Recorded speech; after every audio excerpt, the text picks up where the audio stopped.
आज होतो खाऊचो वार आणि मी आणलंय कलेजी आणलंय चांगली अशी टोपात ते का धुवून घेतलंय।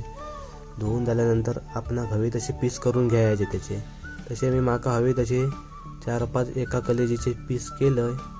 मग काय एका ताटात घेतलंय आणि परत त्याला लागणारी सामग्री घेतलंय। टोमॅटो, कढीपत्ता, कांदो, मिरची।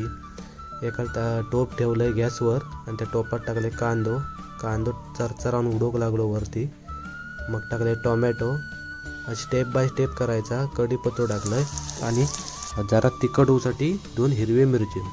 या सगळा मिश्रण एकदम परतून घ्यायचा तर शिजेपर्यंत। मग टाकले चिकन मसालो, गरम मसालो, थोडंसं चाट मसालो कारण चांगला पचूसाठी। मग आपलं भाजको मसालो मालवणी, थोडीशी हळद आणि मीठ या सगळा टाकून एकजीव करून घ्यायचा आणि थोड्या वेळ का शिजवू द्यायचा कारण याची पातळ अशी ग्रेव्ही होऊ गई।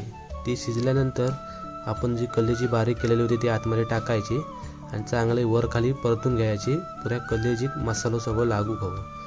थोड्या वेळानंतर शिजल्यानंतर परत एकदा परतायची, मस्तपैकी एका ताटात घ्यायची आणि खायची। जर आमचा व्हिडिओ आवडला तर चॅनलला सबस्क्राईब करा।